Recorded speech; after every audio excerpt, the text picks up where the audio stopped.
Hi everyone, today's our lecture is based on the science chapter of class 10, which is chemical reactions and equations. So today we are going to talk about this subject, this topic. So what is a chemical reaction? Chemical reaction क्या होता है? मतलब कोई भी reaction हो रहा है, chemically हो रहा है, आप उसे observe कर रहे हो, तो वो एक chemical reaction है, ठीक है? जैसे कि अगर मैं simple example लूँ, हमारे एटमॉस्फेयर में इतनी सारी गैसेस हैं, ठीक है। नॉर्मली आप जानते हो जब ऑक्सीजन इनहेल कर रहे हो, कार्बन डाइऑक्साइड एक्सहेल कर रहे हो, तो वहां पे वो जो कार्बन डाइऑक्साइड है वो बनती किससे है? आपको ये तो पता ही होना चाहिए। तो वो कार्बन डाइऑक्साइड जो है वो कार्बन और ऑक्सीजन से बनती है ना, कार्बन और ऑक्सीजन। अब इन दोनों की वजह से जो गैस बनती है, कार्बन डाइऑक्साइड गैस है, आप एक्सहेल कर रहे हो आउटर एटमॉस्फेयर में, तो ये जो गैस है, ठीक है, यहाँ पे अब क्या हो रहा है, मैंने बोला इसे ये केमिकल रिएक्शन है। क्यों है ये केमिकल रिएक्शन? तो केमिकल रिएक्शन कहाँ बहुत जगह होते हैं, मतलब नॉर्मल रिएक्शंस बहुत सारे होते हैं और आपको क्लासिफाई करना पड़ता है रिएक्शंस को। तो आप सिंपल सी चीज समझो कि केमिकल रिएक्शन क्या होता है कि जहां पे भी नंबर ऑफ एटम्स जो रिएक्टेंट में होते हैं, रिएक्टेंट में this term left hand side में जो होता है, एरो के जो भी लेफ्ट हैंड साइड में होता है, अगर उसकी वैल्यू लाइक कार्बन है, यहाँ पे ऑक्सीजन है, ठीक है, और यहाँ पे जब दो अलग अलग लोग मिलकर कुछ नया बनाते हैं, ठीक है, तो वहां पे हम इसको chemical as a chemical reaction consider करते हैं, ठीक है। जैसे हमारी जो कार्बन है ये सॉलिड फॉर्म में होती है, ठीक है, ये ऑक्सीजन जो है वो गैस फॉर्म में है, लेकिन ये जो सॉलिड और गैस है ये मिलकर क्या बना रहे हैं? It's a another molecule, because this is a atom, this is a molecule, और ये एक पूरा का पूरा जो मॉलिक्यूल बन रहा है वो किस वजह से बन रहा है? इन दोनों की वजह से बन रहा है। तो ये क्या है? एक केमिकल रिएक्शन है। इसका मतलब जो रेस्पिरेशन है जो आपकी बॉडी में चल रहा है, सबसे फर्स्ट एग्जांपल जो मैं डेली लाइफ में देखती हूँ उसी को ऑब्जर्व करती हूँ और उसी से आपको एक्सप्लेन करने की कोशिश करती हूँ ताकि आप चीजों को समझो बेटर तरीके से, ठीक है। तो रेस्पिरेशन जो है आपकी बॉडी में जो चल रहा है, जो आप एक्सहेल कर रहे हो, इनहेल कर रहे हो, तो वो क्या है? एक केमिकल रिएक्शन है, ठीक है बच्चों। और अगर हम दूसरा एग्जांपल लें तो आप पानी पीते हो, ठीक है, जब आप पानी पीते हो तो पानी का फॉर्मूला क्या होता है? आपको पता होना चाहिए, it's a water, it's a H2O। क्या है ये? H2O, ठीक है। और ये किससे बनता है? हाइड्रोजन से और ऑक्सीजन से। किससे बनता है बेटा? ये हाइड्रोजन से और ऑक्सीजन से, ठीक है। अब यहाँ पे देखो, ये हाइड्रोजन जो है गैस है, एटमॉस्फेयर में प्रेजेंट है, ऑक्सीजन जो है वो गैस है, लेकिन ये दोनों मिलकर क्या बना रहे हैं? It's a new thing, there the change of state is taking place over there. जहां पे भी स्टेट का चेंज होता है, मैं आपको ये कंप्लीटली दिखाऊंगी, लिखवाऊंगी कि ऐसा क्या होता है कि हम केमिकल रिएक्शंस को ऑब्जर्व कर पाते हैं, ठीक है। तो ये H2 है, ये जब ये ऑक्सीजन और हाइड्रोजन दोनों गैस मिलकर जब ये वाटर बनाती है तो वाटर किस स्टेट में होता है? लिक्विड स्टेट में, ठीक है। इसका मतलब क्या हुआ है? There is a change in a state taking place over there, that is why it is a chemical reaction. बात समझ में आई? सिंपल सी टर्म है। केमिकल रिएक्शन क्या होता है? जहां पे भी आपका किसी न किसी स्टेट में चेंज हो रहा है, कन्वर्जन हो रहा है, कोई भी दो डिफरेंट मॉलिक्यूल्स हैं, डिफरेंट एंटिटीज हैं, स्पीशीज हैं, वो कुछ नया बना रही हैं, तो वो एक केमिकल रिएक्शन है। अगर मैं नॉर्मल बात करूं, ठीक है, घर पे नॉर्मल बात करते हैं, आजकल तो गर्मी हो गई है काफी, आप सब फ्रिज में ठंडा पानी पीते रहते हो, ठीक है, कोई आइस भी, मतलब बहुत लोग तो आइस का भी पानी पीते हैं, बहुत लोग पता नहीं कैसे पी लेते हैं बट पीते हैं। तो वो जो आइस है, ठीक है, वो आइस है आप नॉर्मली बाहर रखते हो, ठीक है, थोड़ी देर से बाहर रख दो रूम टेम्परेचर पे, तो आइस का वैसे टेम्परेचर कितना होता है? 0 डिग्री सेल्सियस है ना, 0 डिग्री सेल्सियस पे तो हमारा वाटर आइस में कन्वर्ट होता है, ठीक है। लेकिन अगर मैं बाहर रख दूं तो बाहर टेम्परेचर 25 अब तो जाता ही जाता है, ठीक है। तो अगर वो आइस को मैं बाहर रख दूंगी तो क्या होता है? वो आइस वाटर में चेंज हो जाती है, ठीक है। और अगर मैं उसी वाटर को अगेन टेम्परेचर प्रोवाइड करूं, मतलब एक्स्ट्रा टेम्परेचर प्रोवाइड करूं, हीट कर दूं, बॉइल कर दूं, पानी को करते हैं ना लोग आजकल, बॉइल करना पड़ता है, बॉइल पानी पीते हैं, ठीक है, बहुत ज्यादा वायरस का प्रॉब्लम चल रहा है तो बॉइल पानी पीना भी चाहिए। तो पानी को जब बॉइल कर देते हैं तो उसकी वजह से क्या होता है? वो वेपराइज होने लगता है। लेकिन क्या ये एक फिजिकल चेंज है? सॉरी, केमिकल चेंज है? नहीं, ये कोई केमिकल चेंज नहीं है। क्यों? क्योंकि आइस में भी वाटर के मॉलिक्यूल्स ही थे जो सॉलिड स्टेट में थे, और वही वाटर मॉलिक्यूल्स लिक्विड स्टेट में है, और वही वाटर मॉलिक्यूल्स वेपर स्टेट में गए। दैट मीन्स जो वाटर है वो ब्रेकिंग डाउन नहीं हुआ उसका, वो वाटर ने 3 डिफरेंट स्टेट ऑक्यूपाई किया, उसका ब्रेक डाउन थोड़ी ना हुआ। यहाँ पे हम क्या देख रहे हैं, यहाँ पे 2 डिफरेंट चीजें एक नई चीज बना रही हैं, ठीक है। जहां पे 2 डिफरेंट चीजें एक नई चीज बनाती है, वहां पे हम उस रिएक्शंस को बोलते हैं केमिकल रिएक्शन। इसीलिए वो जो है वो एक फिजिकल चेंज है, it's not a chemical change. आपको समझना पड़ेगा केमिकल चेंज क्या होता है, फिजिकल चेंज क्या होता है। फिजिकल चेंज जो आपको डेली लाइफ में दिखता है, जिसे आप ऑब्जर्व कर सकते हो, जो दिख रहा है, ठीक है। लेकिन केमिकल चेंज क्या होता है, वो दिखता नहीं है। जैसे मैं प्लांट की ग्रोथ को ले लूं, ठीक है, तो उसमें भी हमें क्या, प्लांट की ग्रोथ कुछ टाइम बाद दिखती है, लेकिन उसके अंदर केमिकली कुछ ना कुछ चेंजेस तो हो रहे होते हैं ना, है ना, कुछ ना कुछ चेंजेस हो रहे होते हैं। लेकिन फिजिकली वो अपीयर हमें कुछ टाइम बाद होता है, बहुत साल लग जाते हैं एक छोटे से प्लांट को एक बड़ा बनने में, ठीक है। तो वो भी एक तरह का केमिकल चेंज हो गया। अब अगर मैं बात करूं नॉर्मली, तो आपने सुना होगा, अगर मैं किसी भी लाइक एंटिटी को, नाइट्रोजन ले लिया मैंने, ठीक है, हाइड्रोजन ले लिया, ठीक है, मैं किसी भी 2 को कंसीडर करूं, किसी भी 2 गैसेस को ले रही हूँ, ठीक है, हाइड्रोजन गैस को लिया मैंने, नाइट्रोजन गैस को लिया, ठीक है। ये सिंपल्स है बेटा, नाइट्रोजन के, हाइड्रोजन के, ठीक है। तो इससे क्या बनता है, अमोनिया। क्या बनता है इससे, अमोनिया। और अमोनिया क्या होता है, एक लिक्विड, ठीक है। अमोनिया क्या होता है, एक गैस भी होती है, एज इसको गैस भी कंसीडर करते हैं। अमोनिया गैस भी निकलती है, लेकिन एक लिक्विड भी होता है। जैसे अमोनिया को हम लिक्विफाई कर सकते हैं, ठीक है, अगर हम उसे लेस टेम्परेचर में रखें तो हम अमोनिया को लिक्विफाई भी कर सकते हैं, ठीक है। तो यहाँ पे क्या है, यहाँ पे भी चेंजेस हो रही हैं, गैसियस स्पीशीज चेंज हो रही हैं, ठीक है। तो कुछ ना कुछ चेंज हो रहा है और वो नई चीज बना रहा है, तो उसे क्या कहते हैं, केमिकल चेंज। जहां पे आपके 2 डिफरेंट एलिमेंट्स जो होते हैं मिलकर कुछ नया कंपाउंड या कुछ नया मॉलिक्यूल बनाते हैं, तो उसको हम क्या कहते हैं, केमिकल चेंज। और उसे क्या कहते हैं हम, रिएक्शन। जो भी रिएक्शन के अंदर कंसीडर होता है, तो उसे हम कहते हैं केमिकल रिएक्शन, ठीक है। अब देखो, केमिकल रिएक्शन तो मैंने आपको समझा दिया होता क्या है। पहले मैंने आपको केमिकल चेंज समझाया, ठीक है। तो मतलब क्या होना चाहिए, केमिकल चेंज होने के लिए स्टेट में चेंज आना बहुत जरूरी है, स्टेट चेंज होनी जरूरी है, ठीक है। और चेंजेस कहाँ पे होने चाहिए, आपके जो रिएक्टेंट में और प्रोडक्ट के जो एंटिटीज हैं वो डिफरेंट होनी चाहिए। There should be difference in reactant and the product, difference in reactant and product. Product और रिएक्टेंट में डिफरेंस होना चाहिए। पहले आप समझ लो रिएक्टेंट और प्रोडक्ट होते क्या है, ठीक है।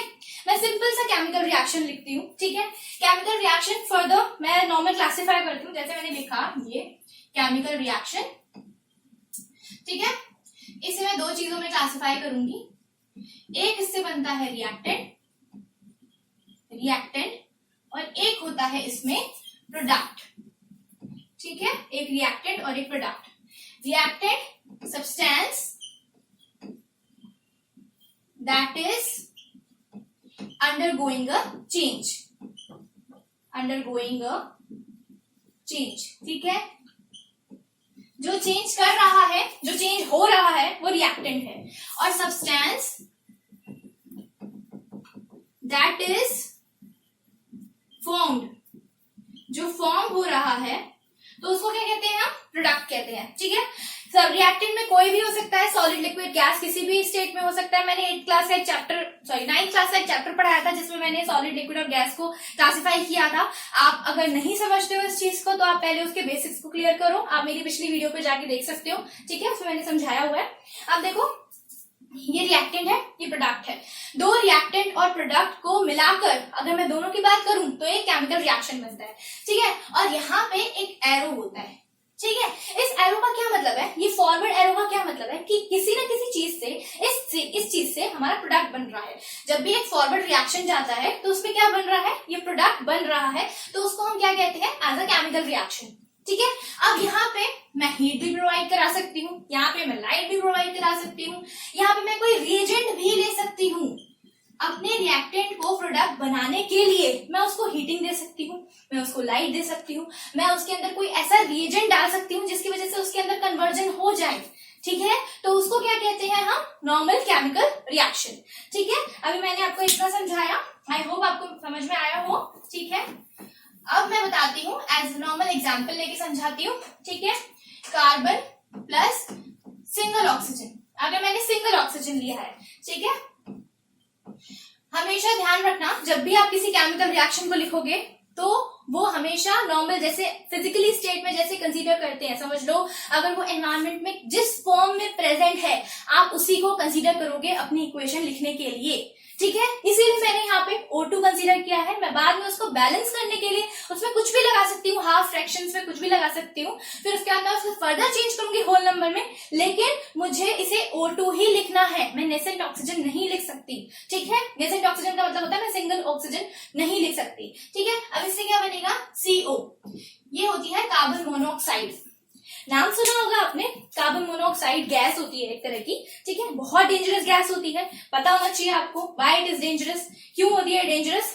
देखो जैसे कार्बन डाइऑक्साइड आप एक्सेल करते हो, ठीक है, ऑक्सीजन आप इनहेल करते हो, तो ऑक्सीजन की जो टेंडेंसी होती है, आपको ये भी पता होगा, आई होप आपको पता होगा कि ऑक्सीजन को कौन लेके जाता है, हीमोग्लोबिन, ठीक है। हीमोग्लोबिन की वजह से ही ऑक्सीजन अंदर जाता है, ठीक है। अब हीमोग्लोबिन की जो टेंडेंसी होती है वो कार्बन मोनोऑक्साइड दिस थिंग इसके लिए बहुत ज्यादा होती है। क्या है ये, कार्बन मोनोऑक्साइड। बीच बीच में मैं आपको ऐसी चीजें बता रही हूँ जो आपको पता होनी चाहिए, ठीक है। आपको पता होंगी कुछ चीजें तो आपको समझ में आएंगी और आप उसको अपनी लाइफ में इंक्लूड कर पाओगे, ठीक है। तो जैसे मैंने बोला ये है कार्बन मोनोऑक्साइड, ठीक है। अब कार्बन मोनोऑक्साइड जो है उसकी टेंडेंसी जो होती है हीमोग्लोबिन के साथ बहुत ज्यादा होती है, ठीक है, बहुत ज्यादा होती है। अगर आपने सुना होगा तो कभी भी कोई खाना गर्म करते हैं, जैसे तेल में खाना बन रहा है, कुछ टाइम बाद उसमें से कार्बन डाइऑक्साइड गैस रिलीज होना शुरू हो जाती है, और इसीलिए हमें खिड़कियां वगैरह खोल के रखनी चाहिए, इसीलिए एग्जॉस्ट वगैरह चला के रखनी चाहिए। क्यों, क्योंकि अगर वो गैस आपके पूरे रूम में फैल गई तो आप उसको इनहेल करना शुरू कर दोगे। क्यों, क्योंकि ऑक्सीजन इस टाइम पे ब्लॉक कर दिया जाएगा, हीमोग्लोबिन कार्बन मोनोऑक्साइड को अच्छे से इनहेल करेगा, बहुत अच्छे से इनहेल करेगा, और इस वजह से आपकी आर्टरीज ब्लॉक होना शुरू हो जाएंगी, ठीक है। आपको दिक्कत होनी शुरू हो जाएगी, आपको रेस्पिरेशन में प्रॉब्लम होनी शुरू हो जाएगी, क्योंकि वो चिपकने लग जाएगा आपके लंग्स में, ठीक है। तो ये मैं आपको नॉर्मल जनरल नॉलेज के लिए समझा रही थी। चलो अब अपने टॉपिक पर आते हैं, ठीक है। तो कार्बन प्लस हाफ ऑक्सीजन क्या बनता है, कार्बन मोनोऑक्साइड, ठीक है। अब यहाँ पे देखो ये एक केमिकल रिएक्शन है, यहाँ पे ये क्या है, ये है रिएक्टेंट, क्या है बेटा, ये रिएक्टेंट है, और ये क्या है, प्रोडक्ट, ठीक है।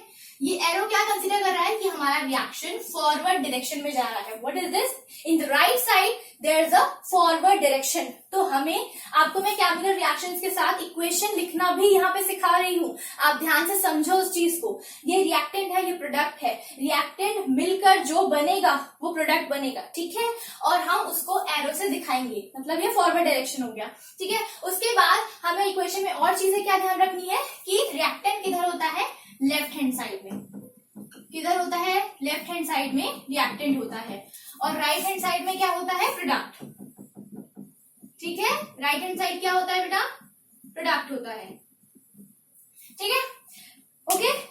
इतना समझ में आया, बहुत सिंपल से केस समझा रही हूँ ताकि आपको चीजें क्लैरिफाई हो जाए। अब दूसरा एग्जांपल लेते हैं हम, नॉर्मली कार्बन प्लस O2 का, which is give carbon dioxide, ठीक है। Magnesium plus oxygen gives magnesium oxide Mg2O। अब ये देखो आपने सुना होगा, आपके क्वेश्चन भी आएगा पेपर में कि burning of magnesium ribbon, what is happening with this, क्या होता है, इट इज वेरी इंपॉर्टेंट, ये रिएक्शन पूछा जाता है पेपर में कि burning of magnesium ribbon, why there is burning of magnesium ribbon and what is happening over there, write the chemical equation।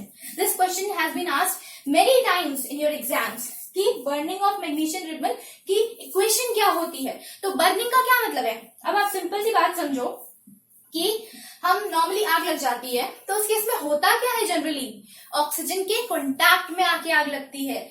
और अगर आपने ऑब्जर्व किया हो, एक्चुअली ऑब्जर्व तो सबने किया होगा, देखा सबने होगा, लेकिन उस चीज को किसी ने ध्यान नहीं दिया होगा कि क्या होता है ना कि जब हम बर्न करते हैं, लाइक किसी भी चीज में आग लग जाती है तो ऑक्सीजन की वजह से लगती है।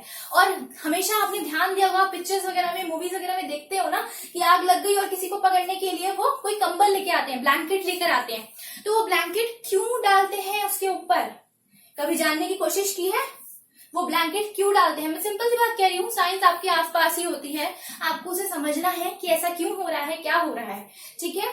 हम ऑक्सीजन की सप्लाई को कट करने के लिए वो ब्लैंकेट डालते हैं उसके ऊपर, ठीक है, ताकि ऑक्सीजन की सप्लाई खत्म हो जाए और बर्निंग खत्म हो जाए, ठीक है, ओके।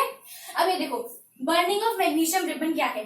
मैग्नीशियम में जब भी ऑक्सीजन ऐड होता है, बर्निंग मतलब ऑक्सीजन का एनवायरमेंट, ठीक है, कंबशन मतलब addition of oxygen, simple thing है, ठीक है।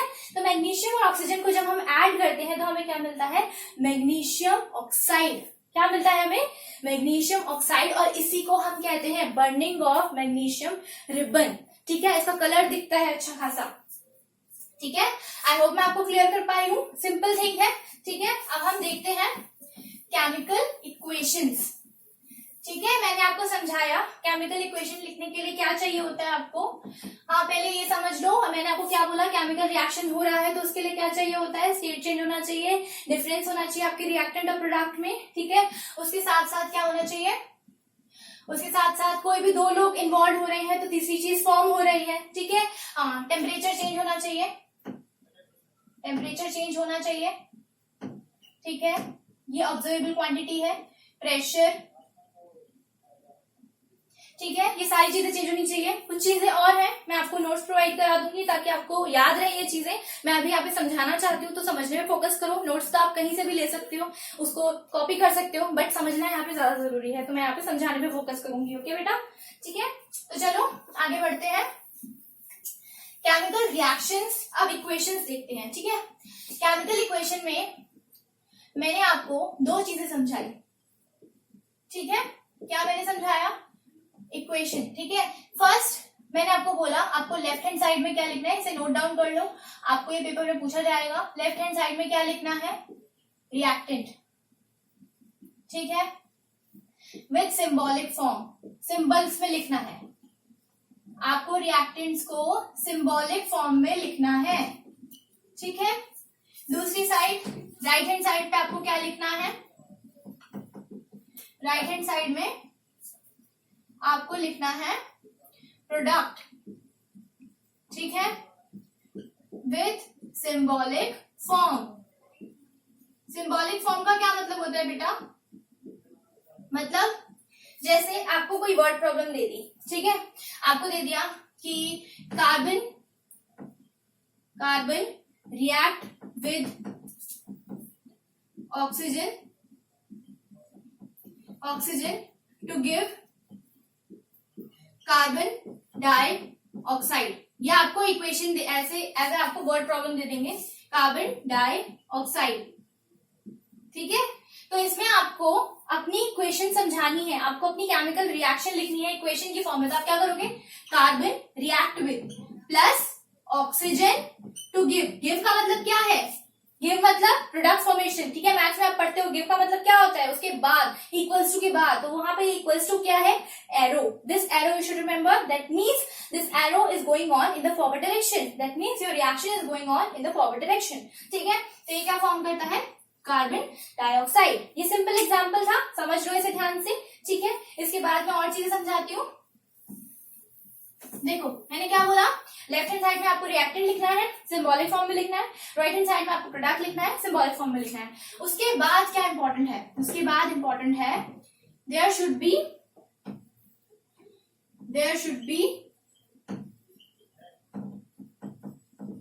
Plus sign, there should be plus sign between two reactants, two और मोर रिएक्टेंट्स, जितने भी रिएक्टेंट हो, ठीक है, उनमें प्लस साइन होना चाहिए, ठीक है।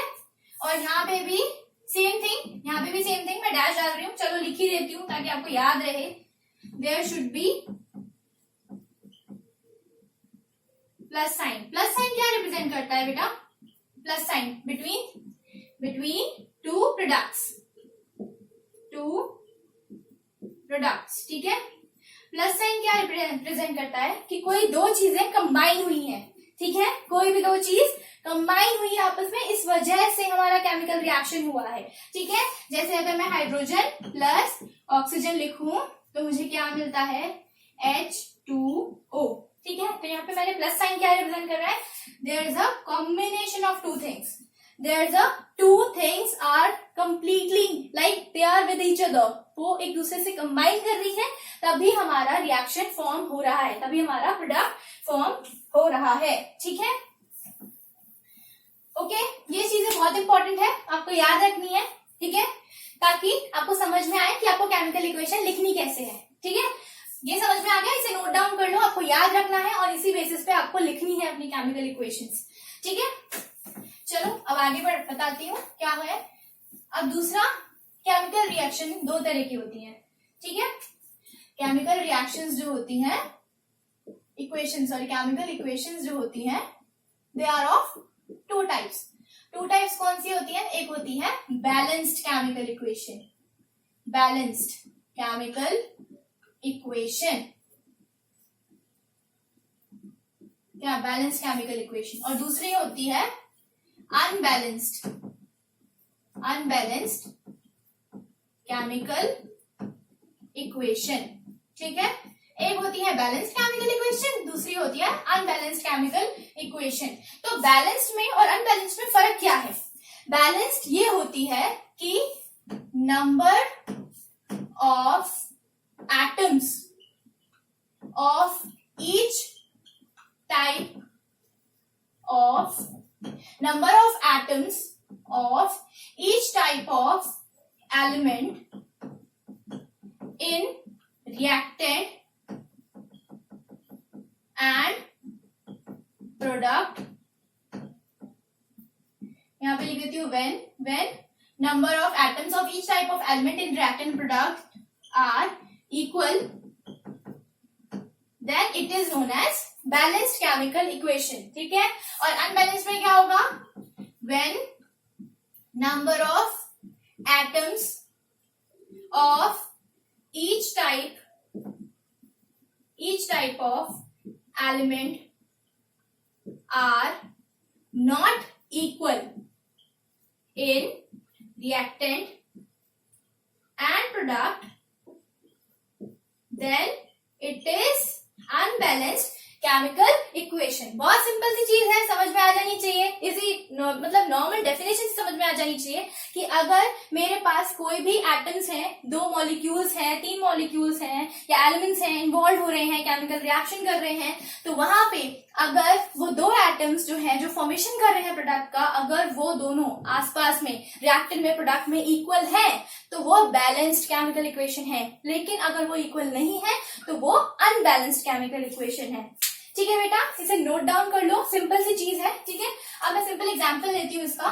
ठीक है, एग्जांपल लिया मैंने, अगेन मैं कार्बन और ऑक्सीजन का एग्जांपल ली. It's very simple example, carbon plus O2.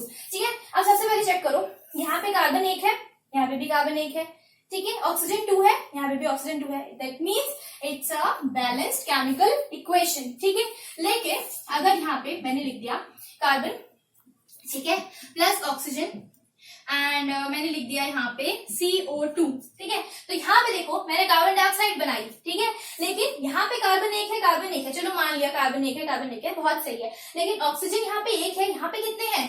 2 है ऑक्सीजन. यहाँ पे कितने हैं बेटा ऑक्सीजन? यहाँ पे 2 ऑक्सीजन है. जब यहाँ पे 2 ऑक्सीजन है, रिएक्टेंट में 1 ऑक्सीजन है, तो क्या ये बैलेंस केमिकल इक्वेशन है? क्या इसका फॉर्मेशन होगा? नहीं. तो ये बैलेंस केमिकल इक्वेशन नहीं है, ये बैलेंस केमिकल इक्वेशन नहीं है. ठीक है, बात समझ में आ गई बेटा? सिंपल सी चीज है, बात समझो ध्यान से. ये एक बैलेंस केमिकल इक्वेशन नहीं है क्योंकि यहाँ पे ऑक्सीजन हाफ है, यहाँ पे ऑक्सीजन एक कंप्लीट मॉलिक्यूल है. ठीक है, तो हम इसे बैलेंस केमिकल इक्वेशन नहीं कह सकते. ठीक है, अगर मैं एक और एग्जांपल ले लूं आपके साथ. ठीक है, जैसे मैंने लिया nitrogen plus hydrogen gives ammonia. ठीक है, अब यहाँ पे देखो. ठीक है, इसे सिंपल एग्जांपल है, बहुत अच्छा है. नाइट्रोजन 2 मॉलिक्यूल्स है, मतलब एक सिंगल मॉलिक्यूल है नाइट्रोजन का, मतलब 2 एलिमेंट्स है, 2 एटम्स है नाइट्रोजन के. यहाँ पे 2 एटम्स है नाइट्रोजन के? नहीं है. यहाँ पे नाइट्रोजन का सिर्फ 1 एटम है. यहाँ पे हाइड्रोजन के 2 एटम्स है, लेकिन यहाँ पे हाइड्रोजन के 3 एटम्स है, 3 एटम्स है. इसकी वजह से क्या है? ये एक अनबैलेंस्ड केमिकल इक्वेशन है. ठीक है बेटा, कैसी इक्वेशन है ये? अनबैलेंस्ड केमिकल इक्वेशन है. आई होप मैं आपको क्लियर कर पाई हूँ। बहुत सिंपल सी चीज है। बैलेंस केमिकल इक्वेशन का क्या मतलब होता है, जहां पे रिएक्टेंट और प्रोडक्ट दोनों की तरफ एटम्स जो होते हैं वो इक्वल होते हैं, तो हम उसे कहते हैं बैलेंस्ड केमिकल इक्वेशन। लेकिन अगर हमारे पास एटम्स जो है रिएक्टेंट और प्रोडक्ट में डिफरेंट है, तो वो क्या है, एक अनबैलेंस्ड केमिकल इक्वेशन है। ठीक है, अब मैं आपको दो टाइप का रिएक्शन बताती हूँ। केमिकल रिएक्शन में दो तरह के रिएक्शन जो आप अक्सर पढ़ोगे, बहुत पढ़ोगे, ध्यान से पढ़ो उसे। केमिकल रिएक्शन, ठीक है, पहले मैं इसे समझा देती हूँ, मैं आपको बैलेंसिंग सिखाऊंगी। बैलेंसिंग कैसे करते हैं पहले आप ये सीख लो। केमिकल रिएक्शन दो तरह के समझा रही हूँ, वैसे तो बहुत सारे होते हैं ये, लेकिन स्टार्टिंग है, बहुत ही सिंपल केस समझा रही हूँ। बाद में आपको बहुत तरह के केमिकल रिएक्शंस पढ़ने हैं, कंबशन, डिस्प्रपोर्शनेशन, बहुत तरह के पढ़ने हैं, लेकिन यहाँ पे मैं सिंपल आपको सिखा रही हूँ हीट की वजह से, due to heat. Chemical reaction due to heat, ये बिल्कुल स्टार्टिंग में समझाया जाता है, इसलिए मैं आपको ये समझा रही हूँ, इंट्रोडक्टरी पार्ट है। ठीक है, तो chemical reaction due to heat, तो हीट की वजह से कौन से केमिकल रिएक्शन है, क्या टाइप्स है केमिकल रिएक्शंस के, तो वो होते हैं, एक होता है एक्सोथर्मिक रिएक्शन, एक्सोथर्मिक रिएक्शन, ठीक है, और एक होता है एंडोथर्मिक रिएक्शन। ठीक है, एंडोथर्मिक रिएक्शन। ठीक है, एक्सोथर्मिक रिएक्शन क्या होता है, जब भी हीट रिलीज हो रही है एनवायरमेंट में, अगर हीट रिलीज हो रही है तो उसको हम क्या कहते हैं, एक्सोथर्मिक रिएक्शन। ये आप बैलेंस केमिकल इक्वेशन में यूज कर भी सकते हो, नहीं भी कर सकते, वैसे तो यूज नहीं करते हैं, लेकिन हायर क्लासेस में आप इसे यूज करोगे, आप हीट लिखोगे अपने रिएक्टर में या प्रोडक्ट में। ठीक है, तो एक्सोथर्मिक रिएक्शंस जो होते हैं जिसमें हीट रिलीज होती है, हीट इज रिलीज्ड। यहाँ पे क्या होता है, हीट रिलीज होती है, लेकिन यहाँ पे क्या होता है, heat is absorbed. Heat is use लिख देती हूँ और एब्जॉर्ब लिख देती हूँ। ठीक है, एब्जॉर्प्शन होता है, हमें हीट देनी पड़ती है, we have to provide heat, provide heat, हमें प्रोवाइड करनी पड़ती है इसे हीट। ठीक है, जैसे कि सिंपल एग्जांपल देती हूँ, सिंपल सा एग्जांपल। ठीक है, कोई भी रिएक्शन है, ठीक है, जैसे अगर मैंने सिंपल एग्जांपल ले लिया कार्बन और ऑक्सीजन का, ठीक है, कार्बन और O2 मिलकर क्या बना रहे हैं, कार्बन डाइऑक्साइड। ठीक है, तो ये गैस रिलीज हो रही है, गैस रिलीज हो रही है ना एनवायरमेंट में, इसे रिलीज होना दिखाते हैं, रिलीज हो रही है गैस। तो अगर ये गैस रिलीज हो रही है तो इसको क्या कहते हैं, एक्सोथर्मिक रिएक्शन। लेकिन अगर मैं इसी रिएक्शन को ऑपोजिट लिख दूं, मैंने लिख दिया carbon dioxide gives carbon plus oxygen, तो यहाँ पे मुझे हीट इसे देनी पड़ेगी। इसका मतलब समझ में आया, whenever the two entities are forming the product, whenever there are two molecules or two elements, they are combining together and forming a new molecule, then there is a release of heat. ऐसा क्यों होता है, exothermic reaction क्यों होता है, release of heat क्यों होती है, ऐसा इसलिए होता है कि कभी भी दो चीजें जो बिल्कुल भी अनस्टेबल हैं, जो एनवायरमेंट में अकेले नहीं रह सकती, तो वो एक दूसरे से कॉम्बिनेशन करने में बहुत जल्दी करती हैं, उन्हें किसी हीट की जरूरत नहीं होती है। ठीक है, उन्हें हीट की जरूरत नहीं होती है, वो डायरेक्ट कंबाइन कर जाती हैं। ठीक है, तो इसलिए वहां पे हीट रिलीज आउट होती है। लेकिन अगर मैंने इस कार्बन डाइऑक्साइड को फॉर्म कर लिया, तो इस कार्बन डाइऑक्साइड का फॉर्मेशन जो है, अब इसको तोड़ना पड़ेगा। अगर मैं चाहती हूँ कार्बन डाइऑक्साइड अगेन कार्बन और ऑक्सीजन में बदल जाए, तो वहां पे मुझे इसे हीट देनी पड़ेगी, क्योंकि वहां पे मुझे बॉन्ड को तोड़ना पड़ेगा। इसके बीच में बॉन्ड है, यहाँ पे कार्बन और ऑक्सीजन के बॉन्ड है, कार्बन ऑक्सीजन का बॉन्ड देखो बेटा ऐसे दिखता है। ठीक है, तो यहाँ पे जो बॉन्ड है ना, इन्हें मुझे तोड़ना पड़ेगा, और इसे तोड़ने के लिए मुझे हीट देनी पड़ेगी। यहाँ पे बॉन्ड फॉर्मेशन हो रहा है, यहाँ पे बॉन्ड ब्रेकिंग हो रही है। जब भी किसी चीज को ब्रेक करना पड़ता है, तो वहां पे हमें हीट प्रोवाइड करानी पड़ती है, हमें बाहर से हीट देनी पड़ती है। अगर मैं नॉर्मल एग्जांपल लूं, ठीक है, आपने 9th क्लास का मेरा टॉपिक देखा होगा, तो मतलब आप क्यों देखोगे, लेकिन एक बार जाके देख लेना, उसमें मैंने समझाया है कि देखो लिक्विड है, ठीक है, लिक्विड स्टेट से वेपर स्टेट में जाना है। ठीक है, मैंने बोला मैंने टेम्परेचर बढ़ाया था। ठीक है, जब मैं टेम्परेचर बढ़ा रही हूँ, तो उसकी वजह से क्या होता है, जो लिक्विड्स होते हैं उनके अंदर थोड़ा तो इंटरमॉलिक्यूलर फोर्स ऑफ अट्रैक्शन है ना, तो वो एक दूसरे को खींच रहे होते हैं, आपस में कोलिजन कर रहे होते हैं, टकरा रहे होते हैं। ठीक है, तो वो एक दूसरे से इंटरमॉलिक्यूलर फोर्स ऑफ अट्रैक्शन की वजह से कनेक्टेड होते हैं। लेकिन जैसे ही मैं टेम्परेचर बढ़ाती हूँ, मैंने टेम्परेचर बढ़ाया, तो मैंने क्या किया, मैंने उससे हीट दी, मैंने उसे हीट दी ताकि वो वेपर्स में कन्वर्ट हो। और वेपर्स का क्या मतलब है, बिल्कुल फोर्स ऑफ अट्रैक्शन नहीं, मतलब मैंने क्या किया, मैंने बॉन्ड्स को तोड़ा by providing a temperature, by providing a heat. That means वो कैसा रिएक्शन था, एंडोथर्मिक रिएक्शन। ठीक है, वहां पे मैंने हीट को यूज किया था, मैंने हीट प्रोवाइड कराई थी, और जहां पे मैंने हीट को प्रोवाइड कराया तो वो कैसा रिएक्शन हो गया, एंडोथर्मिक रिएक्शन। लेकिन जहां पे भी हीट रिलीज हो रही है तो वो कैसा रिएक्शन है, एक्सोथर्मिक रिएक्शन। ठीक है बेटा, आई होप मैं आपको क्लियर कर पाई हूँ, बहुत सिंपल रिएक्शन था। ठीक है, समझ में आया होगा। मैंने आपको बैलेंस्ड और अनबैलेंस्ड केमिकल रिएक्शंस में फर्क बताया, इक्वेशंस में फर्क बताया। ठीक है, मैंने आपको एक केमिकल रिएक्शन लिखकर बताया कैसा होता है केमिकल रिएक्शन। ठीक है, अब मुझे आपको ये बताना था कि आगे क्या मुझे बताना था कि आप बैलेंसिंग कैसे करते हो, केमिकल इक्वेशंस को बैलेंस कैसे करते हो। तो आज सिंपल इंट्रोडक्शन पार्ट था जिसमें मुझे ये चीजें समझानी थी ताकि आपका माइंड सेटअप हो जाए कि केमिकल रिएक्शंस और इक्वेशंस में आपको पढ़ना क्या है। आपको बहुत सारे रिएक्शंस पढ़ने हैं इसके अंदर, मजा आएगा आपको। आप सिंपल डेली लाइफ में चीजों को ऑब्जर्व करो। आप मुझे कमेंट सेक्शन में बताओ कि आपने ऐसा क्या ऑब्जर्व किया, ताकि मुझे भी कुछ सीखने को मिले नया और तुम्हें भी कुछ सीखने को मिले। ठीक है बेटा, बहुत अच्छी अच्छी चीजें सीखो, अपने आसपास ऑब्जर्व करो और साइंस देखो, आपको फील आएगा, आपको दिखेगी कि हर चीज में साइंस है। ठीक है, ओके देन आज के लिए इतना ही, और नेक्स्ट वीडियो में अपलोड करूंगी बहुत ही जल्द, और उसमें मैं आपको बैलेंसिंग सिखाऊंगी। बहुत आसान होती है बैलेंसिंग, नॉर्मल होती है, बहुत आसान होती है, आप बहुत अच्छे से समझ पाओगे। और प्लीज मेरे चैनल को सब्सक्राइब करना मत भूलना, बेल आइकन को प्रेस कर देना, सब्सक्राइब करना, शेयर करना as much as possible, and thank you.